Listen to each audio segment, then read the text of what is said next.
Halo semuanya, selamat hari Sabtu dan selamat sore ya. Kita kembali lagi di acara SSR Talks, Especially Super Rare Talks. Kali ini kita udah memasuki season 2 episode 6 dengan saya Lydia Ignacia, biasa dipanggil Lydia sebagai host untuk acara hari ini. Kebetulan karena ini pertama kalinya aku menjadi host untuk acara ini, jadi aku akan memperkenalkan diri sedikit. Saat ini, aku udah 4 tahun di game development industry di Indonesia, tepatnya di Agate. Sebelumnya, aku jadi product manager untuk mobile games di Agate kira-kira 2 tahunan, dan sekarang aku dipercayakan untuk menjadi head of design and writing di Agate. Jadi tadi itu tentang aku, dan kita akan langsung lanjut ke segmen berikutnya. Jadi seperti yang teman-teman udah ketahui, kita kali ini kedatangan tamu istimewa. Siapa dia? Jadi tamu kita kali ini, dia punya pengalaman bekerja sebagai product marketing dan product manager di game development industry di Amerika Serikat. Saat ini, dia sedang menjadi product manager untuk game Call of Duty di Activision Blizzard. Dia tentunya udah memiliki banyak pengalaman dalam mengembangkan game, terutama berkaitan dengan sistem monetisasi di game-game free to play atau yang biasa kita kenal sebagai F2P game. Jadi tanpa berlama-lama lagi, mari kita langsung panggil narasumber kita, yaitu Kak Juan Djuwadi. Halo, Halo halo, Juan, halo. halo. Hai everyone. Halo. Halo semuanya. Halo Juan. Sore Juan. Ini di Indonesia sore ya, tapi Juan ini kan lagi di San Francisco saat ini. Udah jam berapa Juan di sana sekarang? Jam 2 sekarang. Jam 2. Wow. Thank you 2 banget pagi. nih Juan udah ngebela-belain untuk ikutan kayak Yes, of bener-bener course. eager sekali untuk sharing ilmunya di kesempatan kali ini. Jadi oke deh, kalau gitu thank you ya sekali lagi Juan udah join. Semoga kabarnya baik-baik, sehat-sehat selalu. Mungkin kalau dari aku langsung minta Juan untuk perkenalan kali ya. Silakan gitu dari Juan menyapa audiens kita, perkenalan sedikit tentang Juan. Oke, halo semuanya. Saya pakai bahasa Inggris aja ya nggak apa-apa ya? It's okay ya. Okay, hey everyone. Nice to meet you. Thank you for coming. Yeah, my name's Juan. I'm working in the game industry now for about 2 to 3 years. I came here to study economics first, and then I ended up doing a master's degree in serious game design for about a year. And then my first opportunity in the game industry was at Niantic, where I was a product marketing intern, and then became a contractor supporting products like Pokemon Go, and then other products in their portfolio. And then afterwards, I transitioned into product management at a company called Scopely, where I supported live ops and monetization for a product called Yahtzee with Buddies, which is a popular board game here in America. And eventually, I transitioned to the current role I'm in right now is to be a product manager on the roadmap strategy for Call of Duty Mobile. Wow, cool. Jadi panjang banget ya tadi perjalanannya Juan mulai dari dulunya belajar ekonomi, terus kemudian sempat ngambil master degree, dan mulai dari product marketing intern sampai sekarang pindah ke product manager. Udah ngerasain beberapa role ya di game industry berarti. Yes. That's interesting. Jadi kalau dari Juan sendiri gimana sih apa yang menginspirasi Juan untuk perjalanannya unik sekali gitu dari ekonomi terus game design and then product marketing and then product manager. Mungkin boleh Yeah. sedikit lebih diceritain gitu waktu itu inspirasinya gimana? Yeah. So I think my journey from economics to game design, when I was a college student in economics, I think I just played more games than studying. So that's what I did in my free time.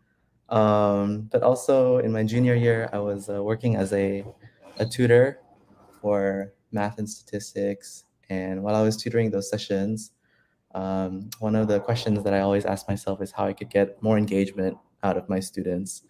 And one way I did that, and kind of a method where I found a lot of success, was by integrating a lot of game-based activities into my sessions, into my learning plans. And so I became really interested in game design at that point, specifically serious game design, right? So games that have like educational outcomes, educational efficacies. And so after my college ended, I decided to pursue like a 1-year master program to study serious game design. And so that was kind of my entryway into the games world. And then after doing that, I realized my skills would be better in a position within product as opposed to going directly into design. Just because I had an economics degree, I had some business sense as well, so I felt like it was a good marriage between the things I was learning and the things that I did before in my undergrad. And so I had this really cool opportunity to do product marketing for Pokemon Go at first. And so yeah, I took it, and that was my entryway into the games industry. My first job there. But I did that for 7 months, and I got really frustrated, I guess, because at least in the position that I was in product marketing, I couldn't really influence the product in many ways. I sort of worked more on like the go-to-market strategy, depending on what the product is.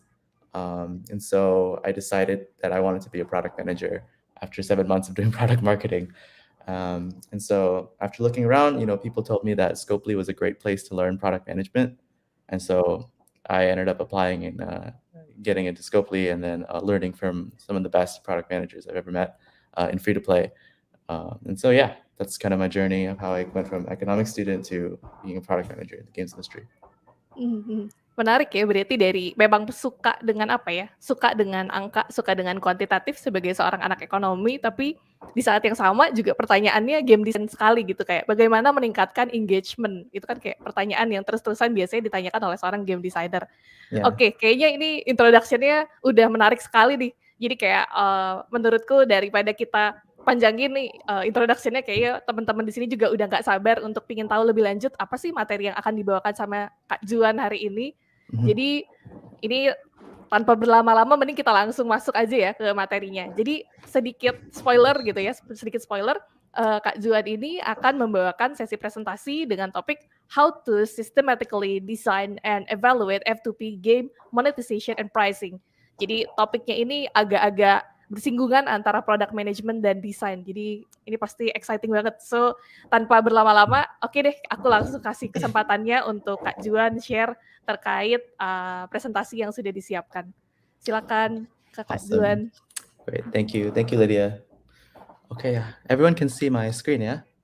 I think. Yep. Kelihatan.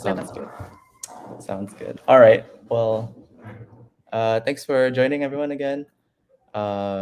This is my presentation on product management and monetization strategy, specifically in mobile free-to-play, right? So that's the area of product management that I specialize in. And I'm going to walk through how to design a monetization feature from zero all the way to rollout, right? So this presentation will also cover some strategy around pricing and segmentation, as Lydia just mentioned, and also kind of give you guys an idea of what kind of problems free-to-play product managers kind of deal with every single day. So before I keep going, maybe I can ask you guys, does anybody recognize what games these icons represent? Does anybody know the first one? I can answer the first. First one is Clash of Clans. Nice. And what about the second one? Yep. Ya, so ini teman-teman juga pada jawab di komentar Clash of Clans. Yep. Nice, that's right. Ayo teman-teman, jawab yang kedua juga teman-teman. The second one, anybody know? Candy Crush. Nice, exactly, Candy Crush. Let's say Candy Crush. Yeah, and the last one is actually my favorite game. Yeah, Wild Rift, exactly. So yeah, I've been playing a lot of Wild Rift, probably every single night. So if anybody wants to ARAM with me, I'll drop my IGN. But okay, let's go. So I mentioned a little bit about myself, about my journey. I did a master's in serious game design for about a year, and actually in my last year, when I was working on my thesis, I actually did a short internship at Tokopedia as a product analyst embedded in the recommendation team, right? So if you guys ever shop with Tokopedia and you go to the home screen and they're giving you some products to recommend, I was part of that team to try to get you guys to buy things. So Afterwards, I went on to move to Niantic to do product marketing for Pokemon Go and other products in their portfolio, and then moved to Scopely to do product management. And then right now I'm a product manager at Activision Blizzard, supporting Call of Duty Mobile. Cool. All right, so can anybody tell me what this graph represents? Maybe you have a guess. Well, this graph actually shows the percentage breakdown of the estimated global annual revenue generated from gaming, software, and services in 2020, split by PC, console, and mobile. So we can see here that mobile accounts for more than half of the total revenue in 2020, right? And it's generating nearly $100 billion in consumer spending. And actually, the majority of mobile revenue is made up from microtransactions in mobile free-to-play. So it's a really great and it's really a big business. So, I think the natural question that people ask about this is, how does this happen, right? How does a game that is offered for free able to make more money than products offered at a price? The reasoning behind this is because the free-to-play model's ability to capture excess consumer surplus, right, versus products that are offered at retail. So if we see here in a regular box product, where payments happen up front, the total revenue that you can generate is really fixed at a single price. But in the free-to-play model, because of all the different microtransactions that you can offer, 100 coins for $2, 10,000 coins for $99, right? You're really able to capture more consumer surplus and a range of audience willingness to pay for the items in game. So mobile is clearly a great business, right? But there's naturally going to be a lot of competition. The question is how you're going to shine and maintain a strong business in a very competitive market. There's a lot of factors involved in creating a top grossing mobile game. But two important factors that I'm going to talk about today is one, great product management, and then two, effective monetization. And I'm going to show you how to do that with this guy.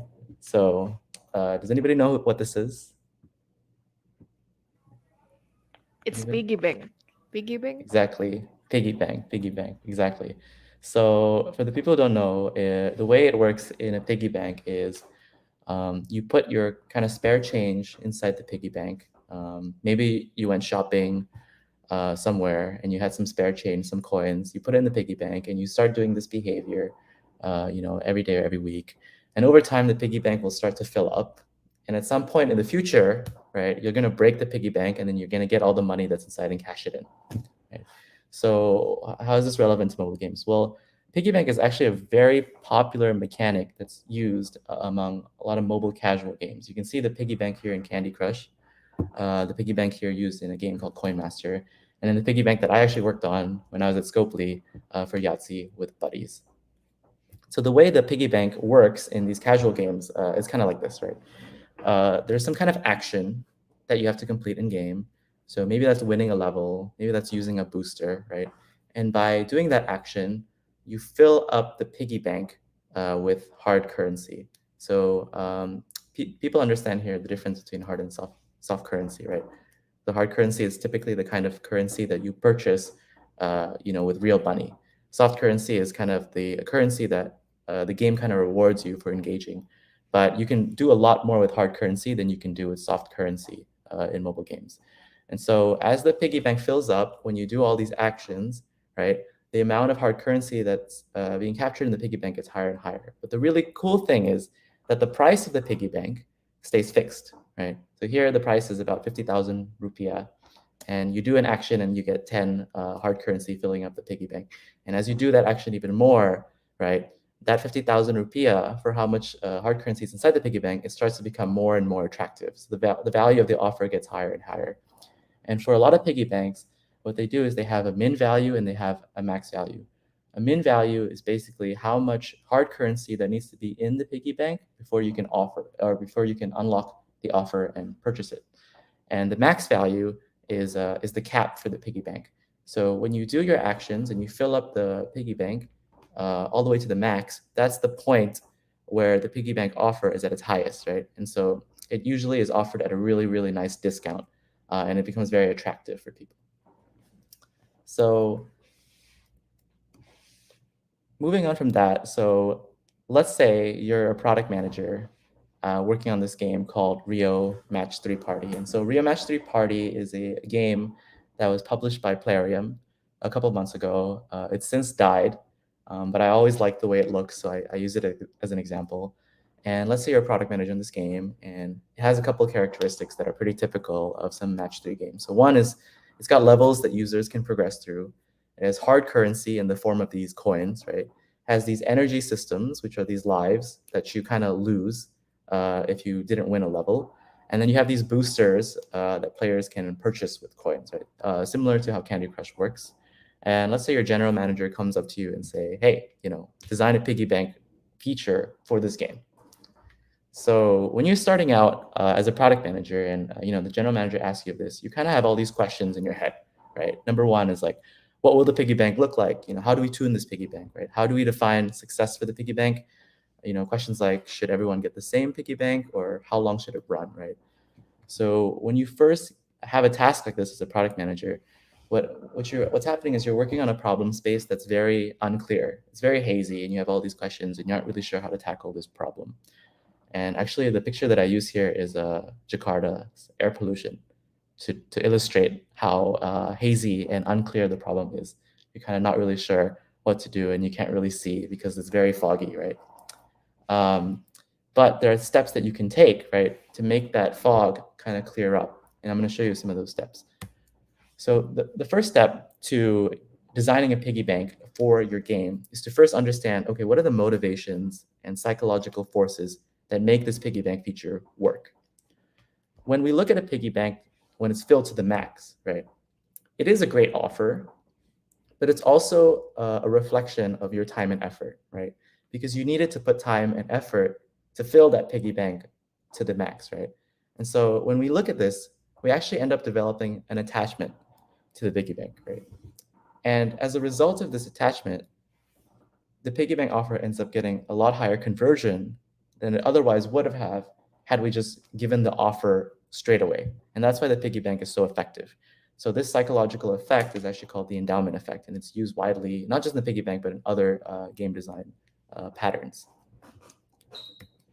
So the next step as a product manager is you need to outline the goal metric of your feature, right? And the goal metric is like the ultimate measurable thing that you're optimizing for. And it's very important that you're clear about what success looks like. So the reason you want to do this is because you'll really need some direction about whether the initial release or your future iterations are heading toward the right direction. So you do that by tracking against this goal metric. So companies like Facebook, Netflix, and Amazon all have these goal metrics, right? For Facebook, it's probably something like total time spent per user on their feed. For Netflix, it's like number of hours watched per subscriber. For Amazon, it could be total, monthly order value. So in tech product management, these kind of metrics are typical North Star metrics. But for our case, since we have a monetization feature that's pretty simple, our goal metric is pretty obvious. It's just revenue. And so that's the thing that we're trying to optimize for with this piggy bank feature. So trying to make money. And when you selected a goal metric, you should try breaking it out into its components, right? The idea here is for you to start understanding all the different working pieces in your system that will allow you to obtain your goals even better, right? So we start with a simple breakdown like this. The revenue of the piggy bank is the impressions of the piggy bank times the conversion of the offer. And we'll get back to this framework later. So the third step is to research competitor mobile game implementations, right? The piggy bank is a very popular feature. It's a feature that's used widely across the gaming industry. So my suggestion is really don't try to innovate right away, right? I think just see what others are doing. Go play their games, try out their piggy banks, but I would say don't play in isolation. So what that means is when you're playing, don't just play to play as a user, right? Try to understand and generate hypotheses as you're observing the piggy banks about why they decided to make certain design decisions, right? Why did they implement certain piggy banks this way versus something else? And how does their piggy bank really work in their economy and against their core game design loop? So as you're doing this research, some notes that you could have taken while you're playing other games is you might have noticed that, okay, the piggy bank tends to give out some hard currency as the reward. They seem to have a max fill requirement. Some of them have a min fill requirement. Some games tend to segment their piggy bank experience. And so what that means is that each group of users don't see the same piggy bank as another group of users. They kind of see different things. We're kind of touching on an area of personalization.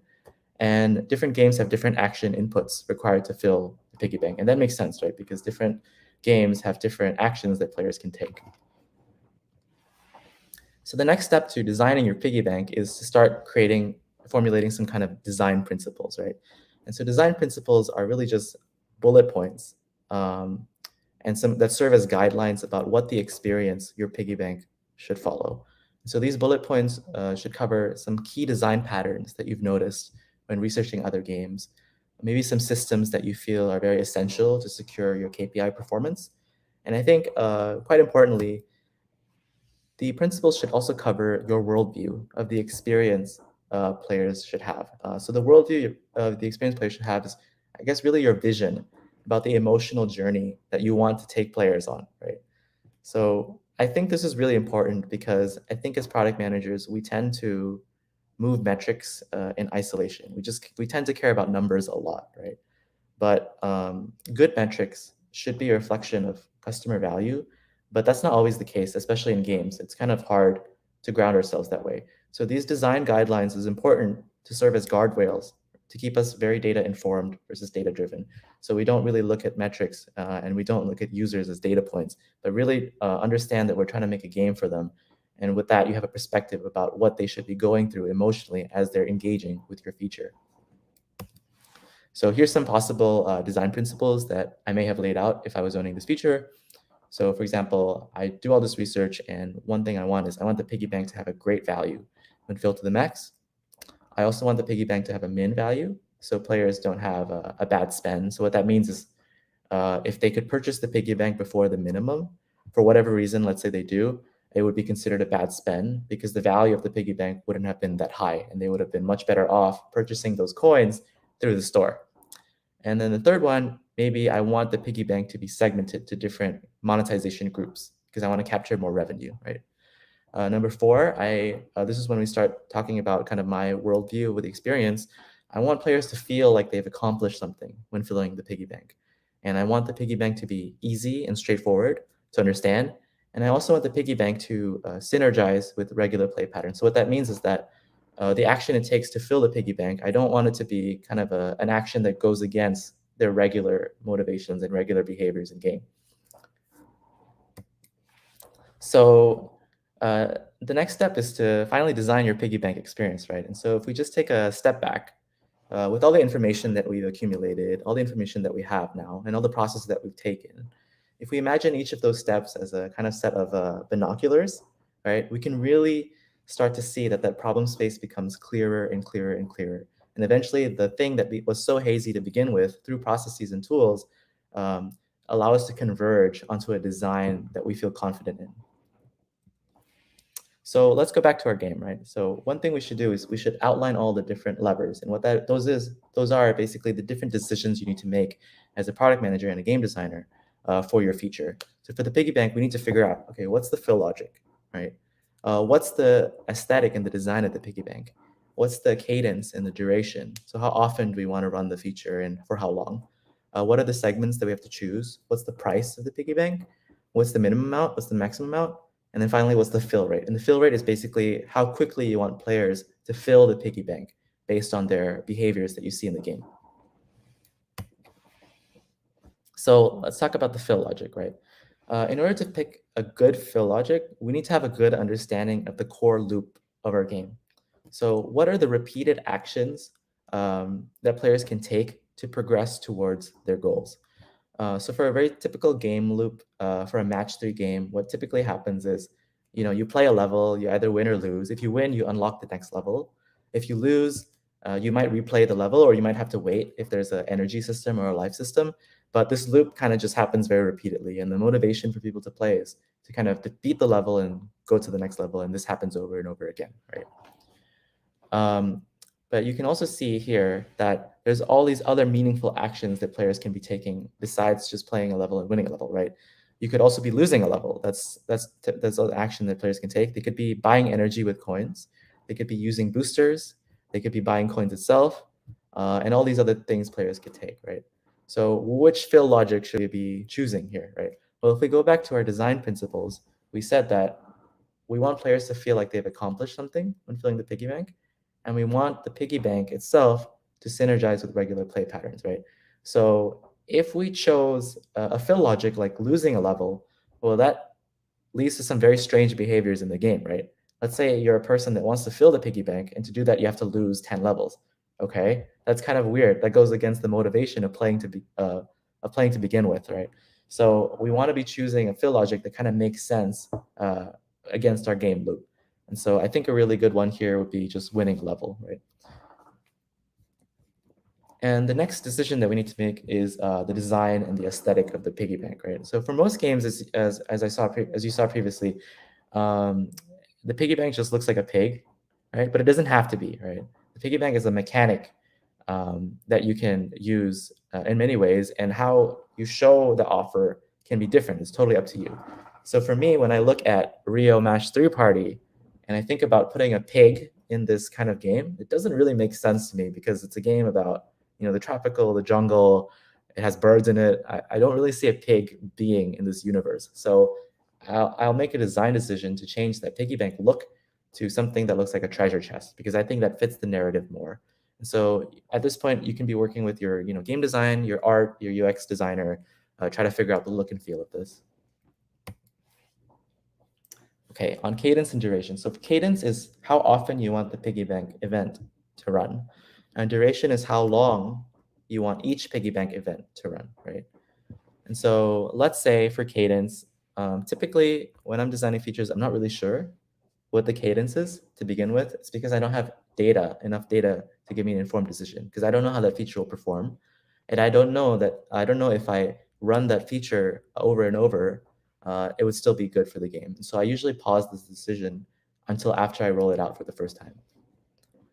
For the duration, there are a couple of things that I would probably consider when I'm thinking about putting this feature in the game for the first time. So number one is how many players will see the offer depending on your login patterns. And then number two is how long you want it to take for players to fill it up. And number three is any possible competing events on your events calendar. So you should be talking with your live ops team to figure out if the piggy bank will kind of clash with any of their offers or any of the sales that they want to run. Right? So let's say after you pull all that data and checking with your team, you decide that 10 days is a good length. And I think that's a typical length for a lot of piggy banks in the mobile game. The fourth decision is to choose your segments, right?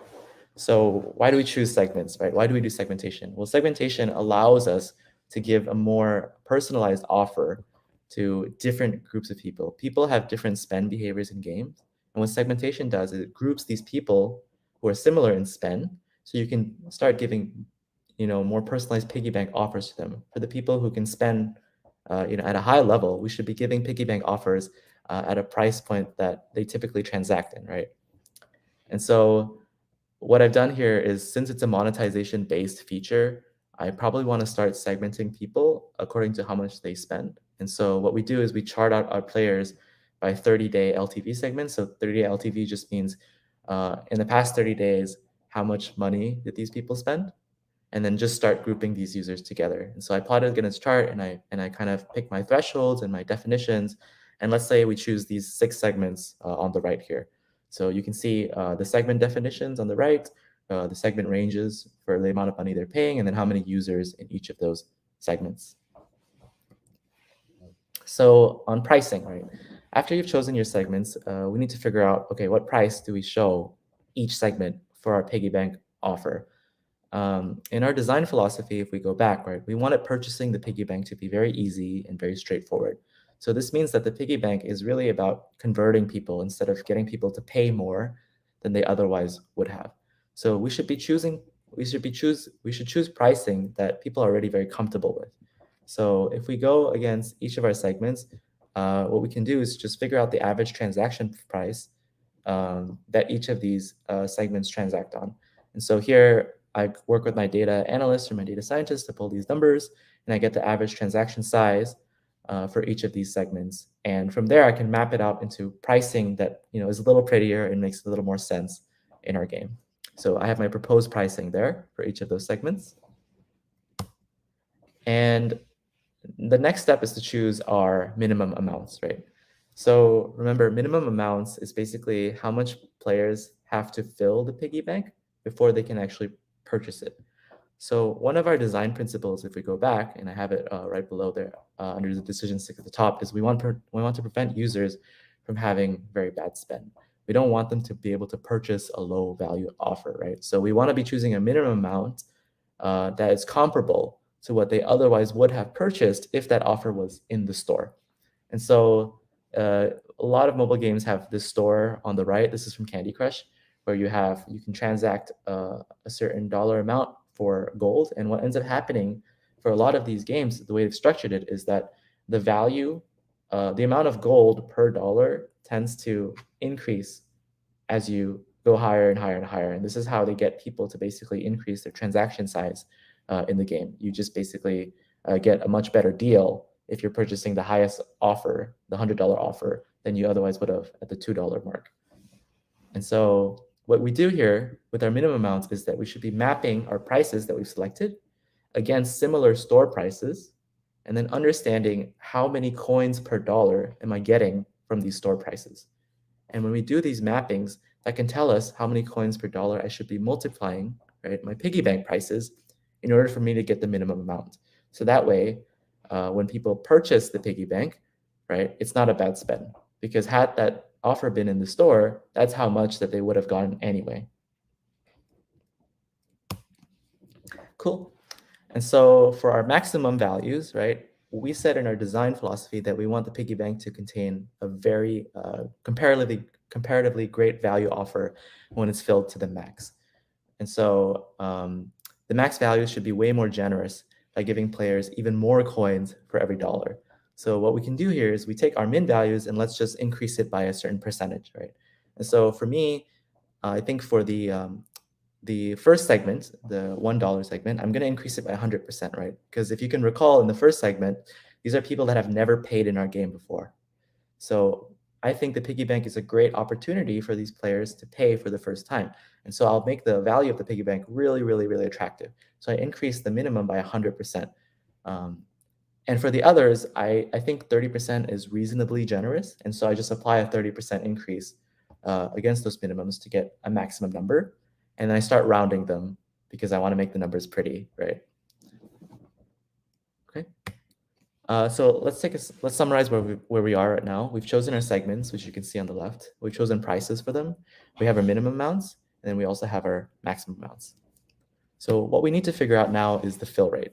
So the fill rate is basically how long you want players to take to fill up your piggy bank all the way to the max, right? And one of our design philosophies is that we want players to feel like they've accomplished something when filling the piggy bank. So what we can do is we map out the average wins per day for each of the segments. And remember, we're doing average wins per day is because that's our fill logic. Players need to win levels in order to fill the piggy bank. So when we're trying to figure out how long it takes for someone to fill the piggy bank to the max, we should be figuring out, okay, how much wins do they get per day on average, right? In order to understand how many coins we should be giving them for every single level that they win. So from there, we can just start assigning the coins per win for each of those segments against the target that you want. So I set some targets here across the days needed to fill the piggy bank to the max. So for the first segment, I made it really easy. It only takes 2.2 days, right? And in doing so, I'm assigning about 14 coins per win, which gets you about 32 coins per day, right? And it'll take you 2.2 days on average to fill that piggy bank to the max. Now, on the other hand, on the higher segments, I'm actually going to ask them to engage a little more, right? I'm gonna say it because it's going to take them 3.7 days to fill the piggy bank. Now, the reason why I do this is because the people in this segment, in your higher segments, who spend more in your game, it's more likely that they're actually going to be way more engaged in your game as well. And if they're way more engaged, it means that they're probably going to log into your game more times throughout the week than the people in the lower end, right? So 3.7 days for them is actually a lot more achievable versus someone in the lower end who might not have logged in as much as them throughout the week. And so after you figure out your targets, you can kind of back calculate how many coins you want to assign per win. And that's how you figure out your fill rates. So the next step is to go back to our opportunity tree, right? So from all this exercise that we've been doing, we're starting to get a very good understanding about all the different inputs that will drive the performance for your piggy bank. So this tree allows you to identify all the different opportunities that fall within each of these themes and allows you to focus your efforts later on when you're trying to iterate on the feature as a product manager. So for impressions, I'm breaking it out to all the different components that feed into impressions, like marketing and surfacing. For conversion, there's a lot of things that we can play around with to make next time if we have a hypothesis about what will drive conversion later on.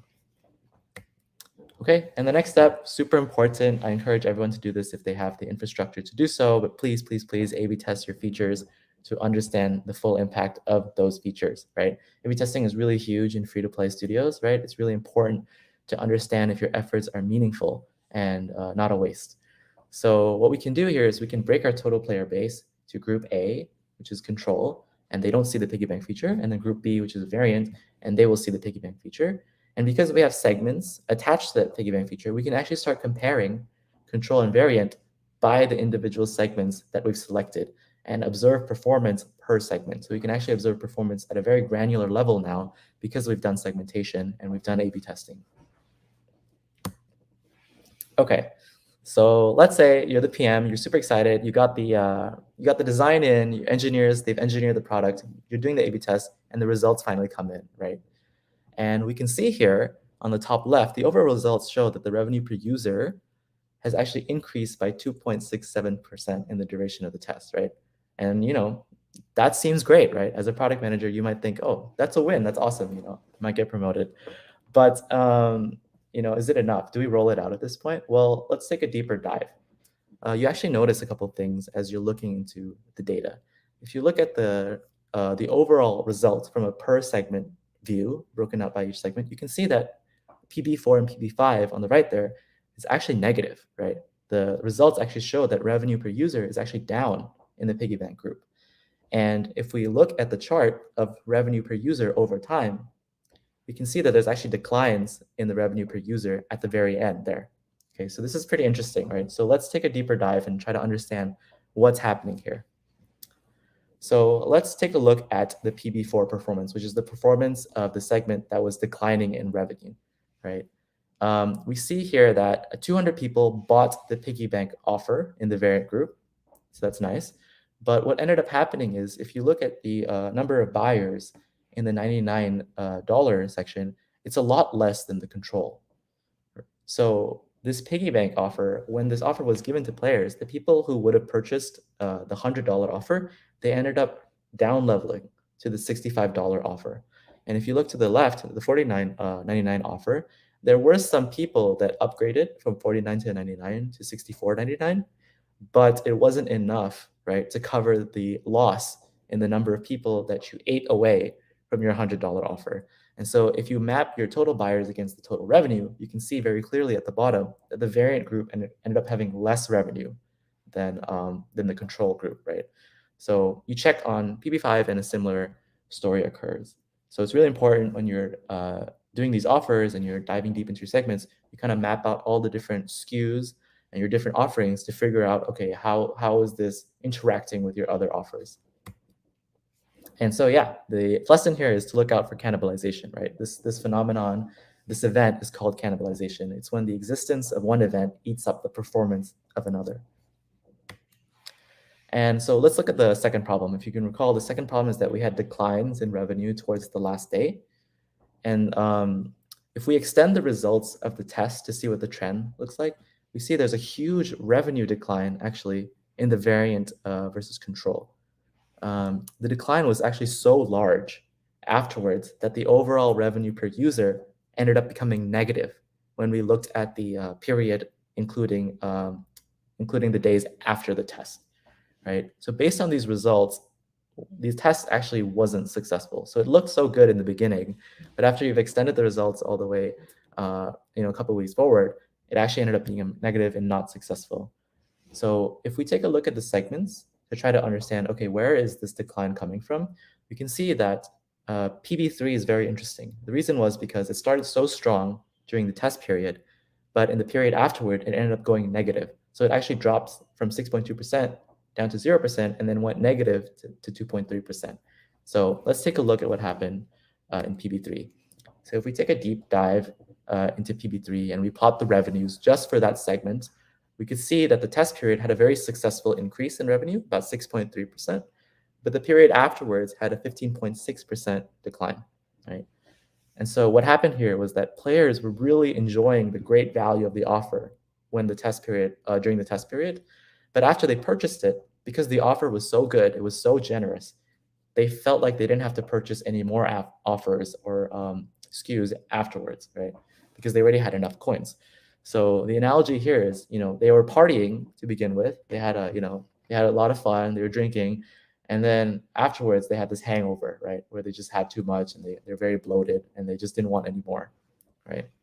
So so this event is called a hangover. So based on our learnings, we can adjust the design for the second version of our piggy bank, right?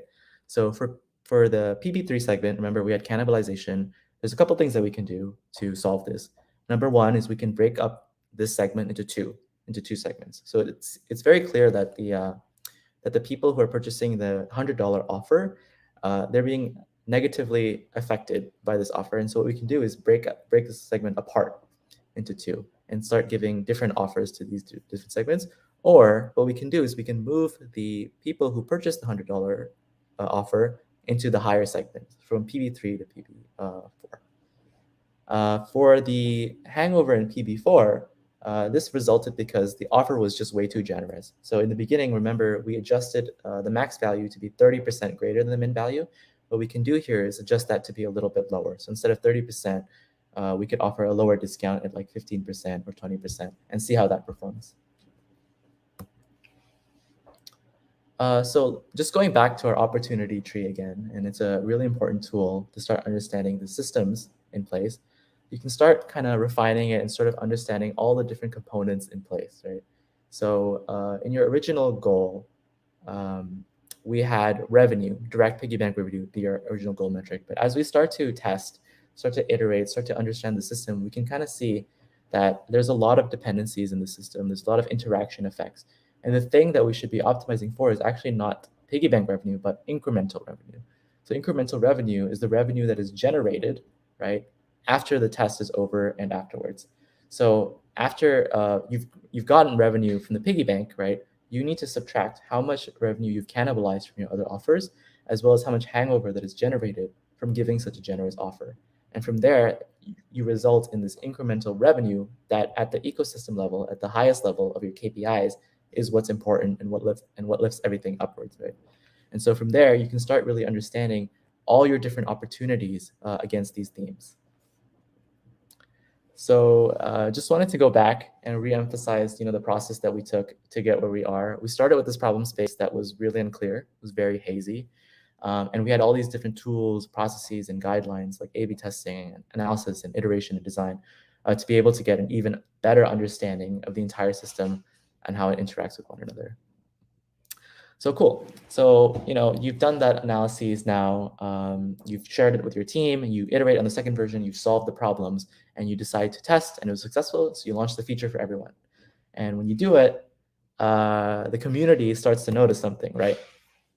They start to notice that you're giving different people different piggy bank offers, right? And they start to complain. They're very mad about this, right? You can see here the comments are, oh, my friend got offered, a $10 piggy bank. Mine cost $65. Why? And this other person says, my piggy bank costs $90. Like, well, how could you do this to me, right? When someone else got $2 piggy bank, right?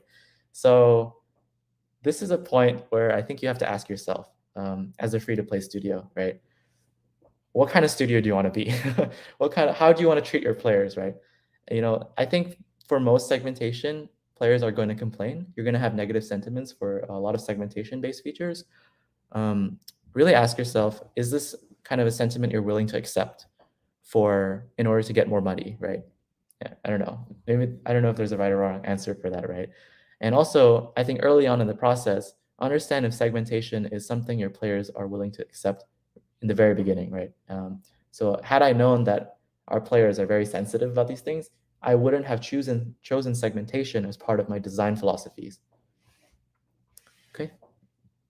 So I just want to recap on the things that we've learned so far, right? So some of the key takeaways of this presentation is one, research competitive mobile games, right? Steal first, then iterate, and then you innovate.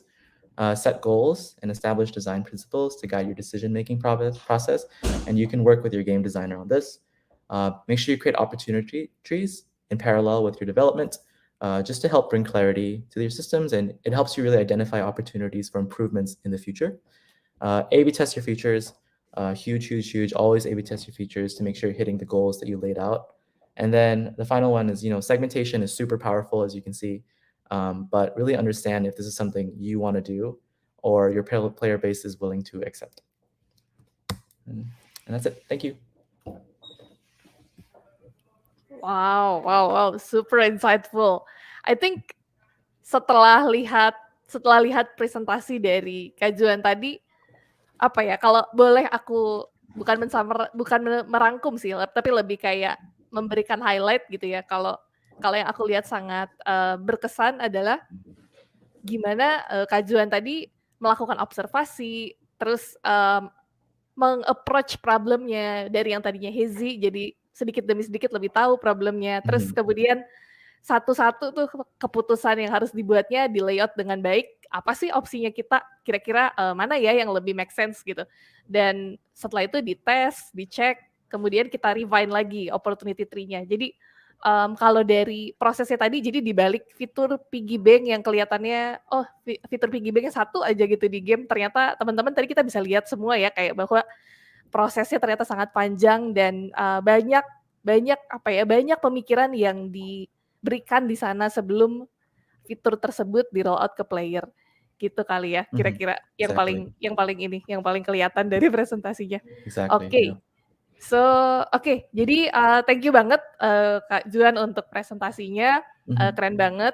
Jadi sepertinya kita bisa langsung mulai ke sesi Q&A, tapi sebelumnya mungkin aku kasih info dulu juga ke teman-teman yang nonton. Jadi kalau teman-teman pingin dapat materi yang tadi insightful banget kan ya materinya, teman-teman bisa dapat materinya, tinggal akses aja link feedback yang udah disediain. Harusnya ini kelihatan ya di atas sini link feedbacknya. Jadi silakan diisi feedbacknya. Nanti setelah teman-teman isi, teman-teman bisa dapat akses ke materi yang tadi di-share sama Kak Juan. Oke. Kalau gitu kita langsung lanjut ke sesi pertanyaan. Ini udah banyak sekali pertanyaan yang disiapkan dan juga pertanyaan yang dikumpulkan oleh peserta. Jadi sedikit konteks nih buat Kak Juan, sebelum event ini kita sempat nge-share form untuk nanya kayak kira-kira apa aja sih pertanyaan yang pingin ditanyakan ke Kak Juan gitu selaku pembicara hari ini. Jadi langsung mulai aja kali ya Pak, langsung ke pertanyaan pertama. Let's do it, let's go. Let's go. Oke, jadi pertama mungkin sebelum ke materinya ya. Jadi tadi kan ada sempat cerita tentang pengalaman jadi product manager di Scopely, di Activision Blizzard. Mungkin sedikit konteks juga buat teman-teman yang dengar presentasi hari ini. Kalau di tim Kak Juan sendiri, berapa anggota sih yang terlibat dalam produk? Terus struktur timnya seperti apa? Lalu ada berapa banyak product manager dan kerjanya sama role apa aja sih kalau untuk posisi saat ini? Yeah. Okay. Good question. I will explain kind of the structure at Scopely dulu ya. So at Scopely, for product management itu there's three pillars, three verticals, So the first one is growth, and a growth product manager itu really care about daily active user, and also retention, So they care a lot about increasing the game's user base and then making sure that people stay in the game, because that's how you maintain a strong user base, is you have to make sure that the people that you acquired on one day is coming back the next day. The next one is performance.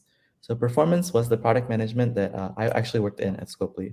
And so it mainly focuses on live operations, monetization, and economy. So these three things is handled by performance. And so what they do is they really figure out, okay, what's the events that we need to run? How do we price different items in the game?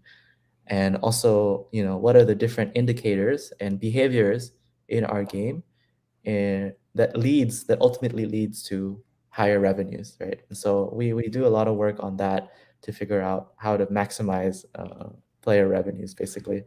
And the last one is roadmap. Yeah. So roadmap product managers, what they do is they really think about big features.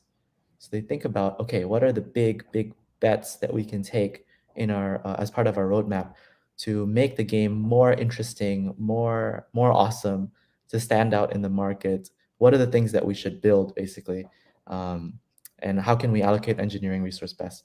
And so product managers on the roadmap side, they really work very closely with designers. They work closely with game designers, with UX designers, with all kinds of designers, basically, to design features.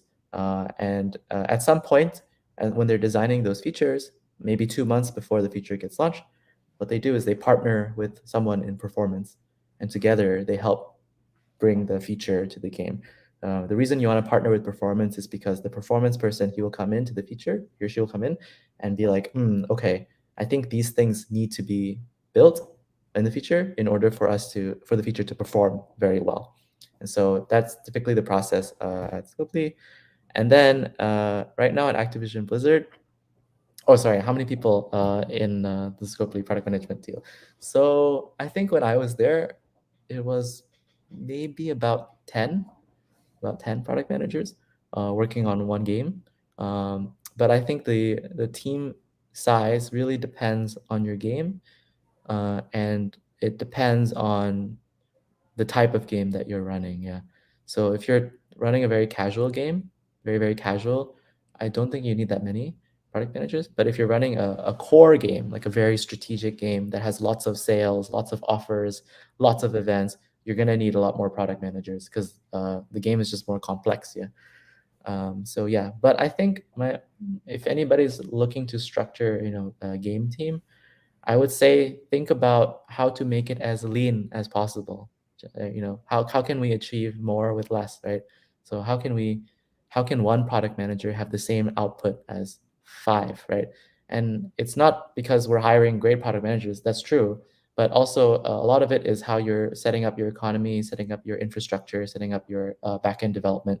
You can make all these things very easy for the product manager to have a large output. So in Activision Blizzard, product management is very different, I would say. There's very little product managers, surprisingly. I don't know, for Call of Duty Mobile, I think there's only 5 product managers, um, which would be very surprising to people because that game is quite large around the world. But the reason why there's not that many product managers is because we have a partner with Tencent to co-develop the game, and they cover a lot of the design and product management work as well. So that's why on the Activision side itself, there's not that many product managers, but there's like 200 to 300 people on the Tencent side. And they Wow. have like a lot of game designers on Tencent. They have like 30, I don't know, 50, maybe 50 game designers on the Call of Duty Mobile or something like that. So yeah. So I mean, that's not how product management will be structured for everyone. I think for Activision is because they have the external development partner, so that's going to influence how the resourcing for your team. But if you're going internal, that will also look very different as well. Yeah. I see, I see. Ya bisa beda sekali ya di Scopely tadi 10 kira-kira, kalau di Activision sekarang 5 plus dari Tencent side bisa 200, banyak sekali. Exactly. It's a lot. Yeah. Okay. So next question will be tadi kan sempat bahas soal desain prinsipal dari Kak Juan. Yeah. Mungkin bisa diceritakan lebih lanjut kayak bagaimana kita menentukan desain prinsipal dalam sistem monetisasi yang dibuat. Mungkin bagaimana tahapan-tahapannya sampai pada akhirnya oh iya tahu ini adalah desain prinsipal yang sesuai. Yeah, I think when you are setting design principles, I think the first couple of design principles is something that's very objective, right?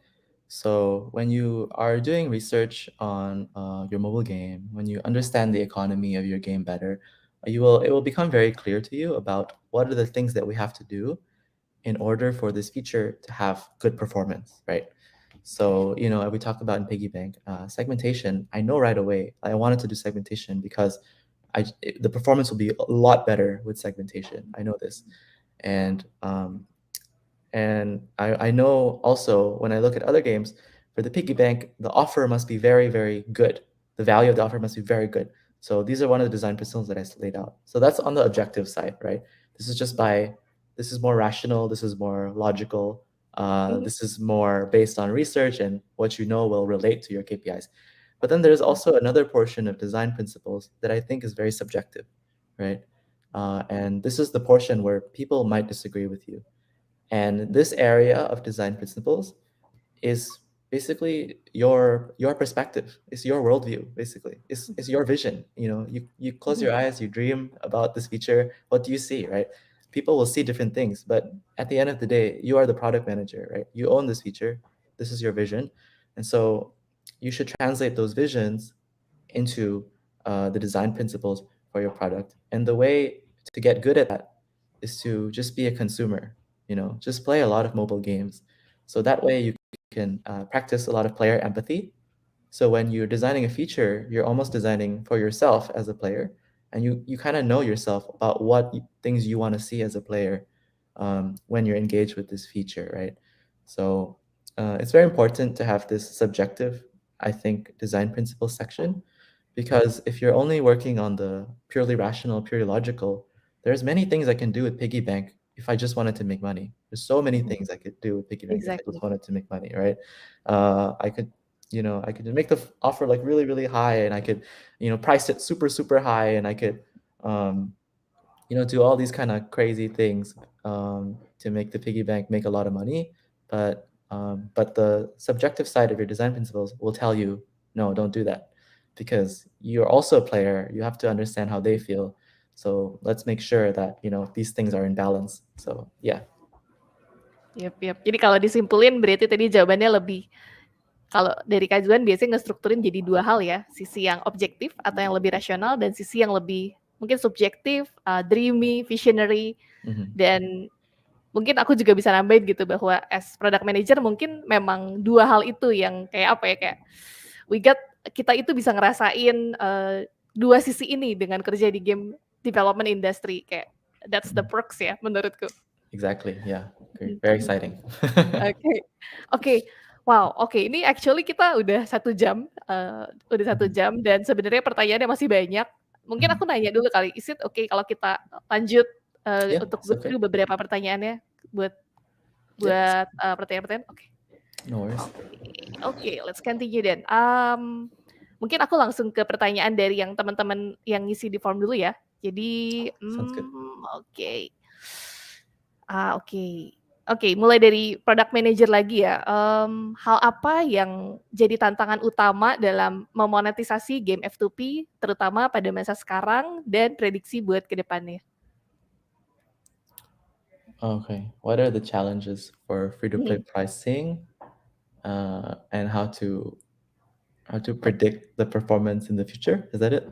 Lebih more into like as a PM, what is the I main see. challenge to monetize F2P products for now, current challenge, and Yeah, then yeah. your prediction for the future challenge? I Itu. see. I see. Okay. Ini Got it. pertanyaan dari Akmal Irfan Maulana. Oke. Got it. Got it. I think right now some of the challenges for monetizing is sometimes as a product manager, when you come in later on, it really depends on your economy, I think. And so when you come into an economy that is kind of fixed, right? There's very little things that you can do. You only have so many things you can do as a product manager to monetize very, very well, right? So I'll give you an example. In Call of Duty Mobile, the economy, we don't have pay to win, right? There's nothing you can do. It's not like Free Fire. Free Fire has a little bit of pay to win, but Call of Duty Mobile has no pay to win at all, right? And that was a philosophy. That's actually a design philosophy, right? We set from the very beginning. I think Wild Rift has the same design philosophy, right? It's like there is no pay to win at all. We only monetize by skins, right? So if you're a product manager coming in, right, and they ask you monetize, but you have to understand, okay, what are the different tools available to me, right? And so when I'm working here and I'm trying to monetize Call of Duty Mobile, really the only thing I can do is just sell better skins, right? Sell better skins, sell great content, right? But also, and then be creative, right? Maybe giving the right content to the right people. So that's when we start to approach recommendation, timing, contextual offers, all these things, right? But I could never ever try to sell them power.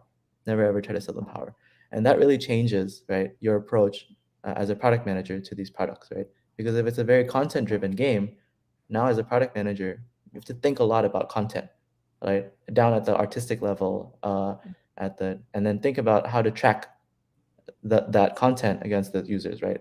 So yeah, so basically you have to start thinking about content very systematically, right? Okay, like I see this one performs better than this one. Why? I mean, I don't get it. I know there was this one offer that people bought that for a skin. I think it looks so bad.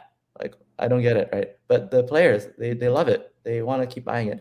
And so you're not designing for yourself. And especially when it comes to content, when it's very like arbitrary. Power is a lot more straightforward. Content is very like subjective. Like some people can like this, other people cannot like this. You really have to understand, okay, who are you designing content for, and then who you should be showing the content to, basically. So I think that's one, like for right now. That the challenges that I'm seeing right now is that, as a product manager, different economies have different tools to monetize, and so you have to really understand those tools better. I think going forward in the future, I think free-to-play products is a hyper-competitive market. So it's actually something that's close. It's something it's described as almost a perfectly competitive market. And the reason why is because there's very little brand loyalty in free-to-play products, because it's very easy to switch between product A to product B, right? Um, it's very different than brands. Like if you are a person that likes to purchase Uniqlo clothes, right? And you become loyal to Uniqlo, right? Even if Muji had another clothes offering, right? But in free-to-play products, there's no brand loyalty. There's very little brand loyalty, because people will just go to the game, right? Um, that will just be better. That will just be the better game, and they like it better, and they don't care like who made it. So given that, it's exciting because at any moment there could be a big game from someone that you never heard of, and it could be huge, right? That's what happened with the Genshin Impact, right? I mean, nobody knew who the developers were, and then they came up with this amazing game, and it competed directly with giants like Tencent, right? So that's the beauty of free to play gaming. But also, as a product manager, it's quite scary, right? So I think going forward, this competition is just going to get even more fiercer and fiercer and fiercer. And right now, I'm here at Call of Duty Mobile. I'm happy I have the resources that I have to do big AAA development, right?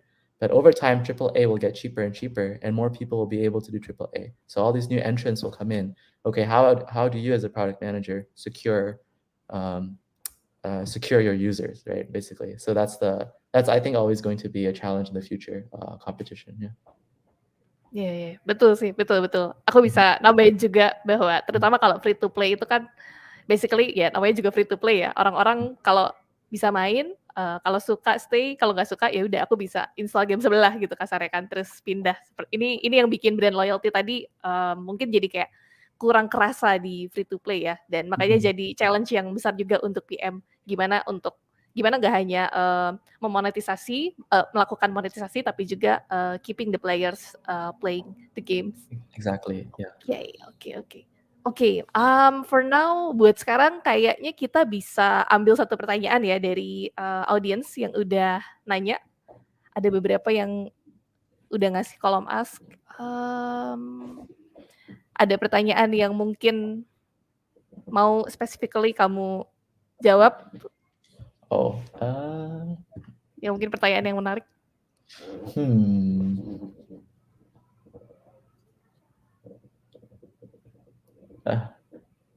Someone's asking about play to earn and NFT. I think I will not answer that.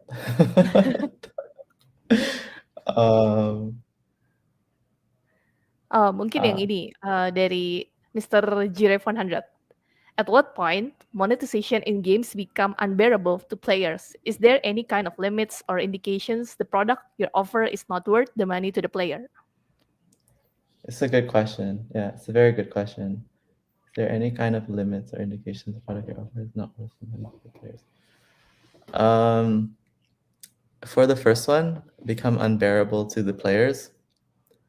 I think a lot of you can really see if your monetization is unbearable from community reports and community sentiment, and you'll really see it in. And there's a lot of ways to get those signals. One of them is through App Store reviews, and the other one is through Reddit. I don't know if you guys use Reddit. Reddit communities, Yeah, ada. Facebook, Facebook communities, right? All of those people are your gamers are going to be very vocal if they don't like something, right? And if your game is big, luckily I get to work on this big game. It also means that all my features are very monitored very closely by a lot of people. So you also have influencers on YouTube who make content for you that will comment on your features, and they will not be shy to tell you they don't like something. They'll really use some ugly words sometimes to tell you they don't like something, right? But that's the business that we're in. At the point monetization becomes unbearable, when I think about that word unbearable, that usually means that it's affecting the KPIs in some way, right? And so when monetization becomes unbearable to players, what you might see is your retention starts to drop, right? Because the game might be pay to win. I don't know if anybody's playing Clash Royale right now, if anybody has played Clash Royale, but I think a lot it's been Lumayan yeah. banyak tuh Clash Royale game itu. Yeah, I play it a lot now, and a lot of people argue that it's too pay to win. That that they're playing the ladder, right, and they're going against max level cards for people who are playing, and this is so unbearable, such a bad experience. What ends up happening is people just leave the game, right? And so as a product manager, you're looking at those numbers every single day, and when you see people are leaving the game, you need to figure out why. And one of the reasons why is because you might be monetizing too hard, right? And it becomes unbearable. So when I think of that word unbearable, that's what it means. It means players are churning out of your game, and you can track those. So it usually is reflected in your retention, in your daily active users, and your return rate, right? Your return rate for new users, for existing users, for reactivated users, all these things you can track. They will be lower. However, sometimes players will complain though a lot in your community reports, but your KPIs don't change, right? So they're just complaining to complain, but their in-game behavior actually tells a different story, right? But still, I think as a product manager and as a game designer, you need to ask yourself this question, right? Yes, my KPIs are not hurting. Yes, my business is still strong, even though they're complaining. But it doesn't mean what they're feeling is wrong, right? It doesn't mean what they're feeling isn't true. So how do I, as a product manager and a game designer, react to that, right? Maybe this is where we start going to our design philosophy, right? About what kind of studio you want to run, what kind of game designer you want to be, what kind of product manager you want to be. So you have to really ask yourself, are you okay with this negative sentiment if it's not hurting your business? Or do you want to be in a business that also serves your player base and make them have positive sentiment? So yeah. I see. Oke, itu dijawab lengkap banget ya. Jadi gimana cara taunya tadi bisa coba go through ke Reddit atau komunitas atau influencer yang mungkin bikin konten terkait fitur-fitur yang kita buat, dan dari sana harusnya kelihatan sih, kelihatan kayak apakah mereka suka atau tidak suka. Dan selain itu kita juga bisa ngelihat dari behavior-nya, dari metrics-metrics yang lain, misalnya tadi retention, DAU. Jadi jadi kayak lebih banyak melihat bagaimana reaksi dan juga metrik dan tanggapan dari user, kira-kira seperti itu ya sepertinya. Oke. Exactly. Oke. Is it okay if we add one more question? Yeah, go for it. Okay. I think this will be the last question, so that it's not too late in So soon? Juan's time. No, we can keep going till the morning. Sure. Let's do it. Or Yeah, sure. No. Oke. Jadi pertanyaannya ini dari yang teman-teman yang isi form juga. Jadi Apa perbedaan mencolok dari sistem monetisasi pada game berbayar dengan game F2P? Jika dari kedua game tersebut memiliki in-game purchase. Dan bagaimana caranya menanggulangi ketika dari consumer atau player memiliki keluhan atau merasa tidak puas terhadap pricing dengan in-game purchase tersebut.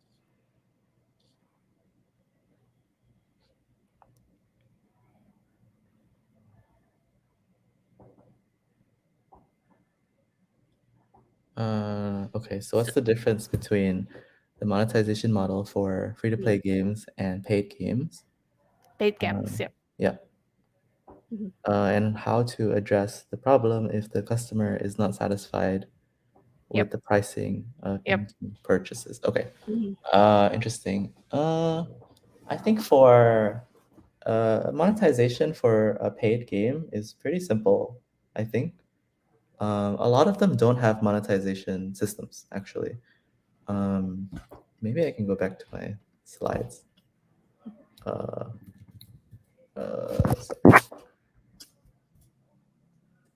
Let me know. You all see? Does everyone see that in the thing? Yeah. Udah Okay. kelihatan sekarang. Sounds good. Yeah. So for a paid game, right, which is called a regular box product, the amount of revenue that you can capture is only that box, the blue box there, right? It's because you only offer the game at a fixed price.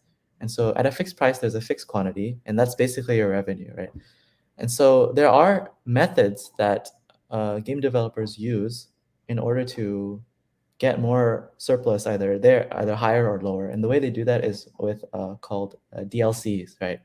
DLC, expansion packs, those kind of content expansions is basically what allows people to capture a lot more revenue under this graph, right? For a regular box product.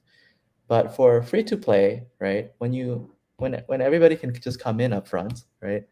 Now everybody has the option to purchase products within a free-to-play model at all these different price points. So when you do that, you really, in terms of the strategy, now that you have all these people that could potentially be payers, you have to really understand, okay, who is going to pay, how much are they going to pay, and what are they going to pay for now that they're in free? Because for a regular box product, it's the question that you ask yourself is, okay, I'm just going to make the best game possible up front right away, right?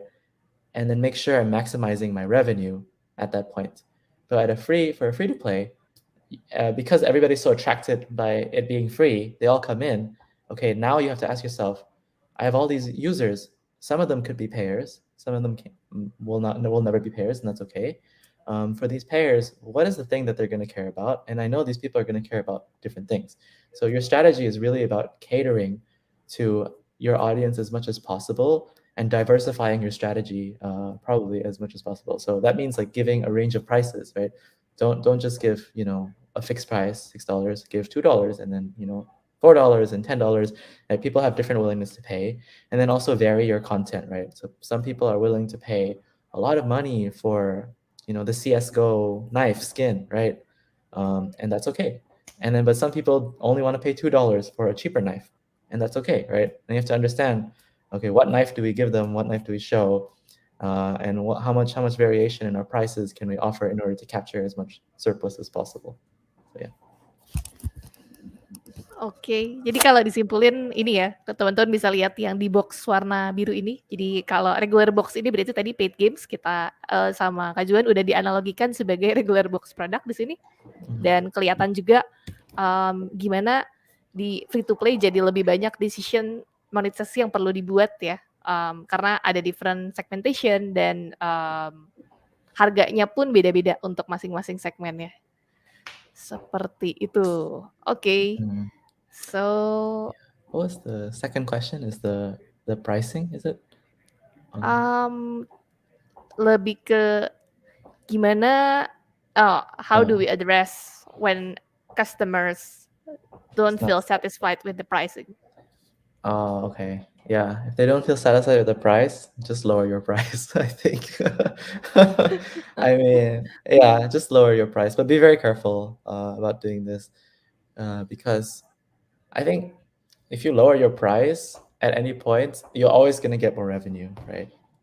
But this will hurt your economy in the future, because basically you're purposefully devaluing your items, and this will change the player's perception of your product, right? So, a Louis Vuitton costs, I don't know, how many juta, right? Thousands of dollars, right? A Louis Vuitton. But Louis Vuitton will never reduce their price, even though it might make them a lot of money, right? And the reason they don't do that is because they want to maintain, a perspective on their product, right? They want to maintain this premium feel of their product, even though their products cost way cheaper to make than the price they sell at retail for.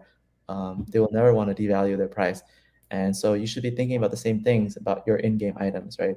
If you reduce your price of an item, just know that players now have a new price anchoring to that item, and it's hard for you to go back to the old price, right? If you do it once in a while, it's okay, but if you keep doing it over and over again, players will see like, this item is not worth what it was previously. So yeah, so you either change your pricing, make it lower, or really understand what players want to buy. So it seems like if they're not converting on your offer, then you're not giving them a good offer, and you're not giving them things people care about, right? And this is kind of tough, figuring out what people care about, because it really depends on your economy. So for Call of Duty Mobile, people care about skins. Same with Wild Rift. So give them some really cool skins, right? For other games, it might be something else, and different audiences care about different things. So I try to understand those motivations. Jadi kalau disimpulin berarti tadi sebenarnya bisa tinggal diturunin aja, tapi ada catatannya gitu ya. Hati-hati ketika nurunin. Berarti kita mempengaruhi player perception, karena biasanya player itu punya persepsi terkait value dari sebuah item yang dijual. Jadi kalau kita terlalu sering melakukannya, mungkin player bisa dapat kesan, oh ini nanti juga berubah lagi pricing-nya, berubah lagi pricing-nya. Jadi kayak malah jadi nggak purchase gitu kan jadinya. Dan malah membuat si item yang kita jual itu jadi kayak turun kali ya value-nya kira-kira. Karena Exactly. Karena jadi again player jadi bingung gitu kira-kira. Oke. Oke. I think I think we can end the Q&A session. Masih banyak sebenarnya pertanyaannya, ini memang asik sekali ya kalau ngobrolin product management dan desain tuh kayaknya nggak akan ada habisnya, kayak selalu ada aja pertanyaan yang bakal muncul. True. Yeah. Apalagi kalau bertambah semakin banyak orang yang discuss, semakin banyak pertanyaannya. Yeah, Tapi memang menarik sekali sih topik ini. Oke, kalau gitu mungkin untuk dari sekarang kita bisa lanjut ke sesi berikutnya kali ya. Jadi sebelum kita tutup acaranya, mungkin ada sedikit pengumuman kalau dari pesan sponsor gitu ya, dari Indigo Game dan SSR Talks. Jadi pertama, sebentar ya. Oke, jadi ada pengumuman penting. Jadi untuk teman-teman yang udah nonton acara ini, dari admin Indigo Game nanti akan mengirimkan link feedback via email buat semua peserta yang sudah daftar di acara ini. Jadi silakan diisi feedback formnya. Karena untuk kalian yang mengisi feedback form tersebut, sekali lagi akan kita bagikan material presentasi dari Kak Juan tadi. Udah tahu lah ya, tadi presentasinya insightful sekali, jadi pastikan teman-teman isi feedback formnya. Lalu yang kedua, untuk teman-teman game dev yang juga nonton acara ini, jangan lupa untuk pantengin terus sosial medianya IKSI di Facebook, Twitter, Instagram, dan YouTube. Karena kedepannya kita akan ada info untuk join ke IKSI batch 5. Kapan tanggalnya? Tunggu aja, pantengin di sosial medianya. So, 2 pengumuman itu ya tadi. Jadi silakan diisi link feedback formnya dan pantengin terus sosial medianya IKSI. Jadi dengan pengumuman tadi, tibalah kita di akhir acara hari ini. Saya sebagai perwakilan dari tim IKSI, sekali lagi mengucapkan terima kasih banyak untuk narasumber kita hari ini yang udah bela-belain nge-share dari US dari waktu yang sudah sangat larut ya ini. Terima kasih sekali lagi Kak Juan Djuwadi buat waktu ceritanya. Mungkin sebelum ditutup, kalau dari Kak Juan boleh ngasih info kali ya, kalau misalkan dari peserta ini mau connect lebih lanjut dengan Kak Juan, mendingan via apa gitu? Oh, Jadi yeah. LinkedIn is good. Feel free, please connect with me on LinkedIn. Yeah, probably the best way is LinkedIn. LinkedIn. Jadi LinkedIn namanya Juan Djuwadi sesuai yang ditulis di layar ya. Dan Exactly. itu tadi teman-teman kalau mau connect silakan mampir ke linknya, ke LinkedIn-nya Kak Juan. Terus kalau dari aku sebelum ditutup mungkin sekali lagi terima kasih juga buat teman-teman yang udah nonton acara ini. Semoga apa yang kita diskusikan hari ini bermanfaat untuk teman-teman, menarik untuk teman-teman. Dan untuk itu saya Lydia selaku host dan Kak Juan serta teman-teman dari SSR Talks kita undur diri sampai sini. Sampai ketemu lagi di episode SSR Talks berikutnya. Sorry banget kalau misalnya ada kata-kata yang kurang berkenan dari aku selama acara. Dan semoga sekali lagi informasi yang disampaikan di acara ini bermanfaat buat teman-teman semua dan bisa terus memajukan game development di Indonesia. So, thank you semuanya sekali lagi. Thank you Kak Juan, thank you Thank teman-teman. you. Sampai jumpa di SSR Talks episode berikutnya. Bye-bye.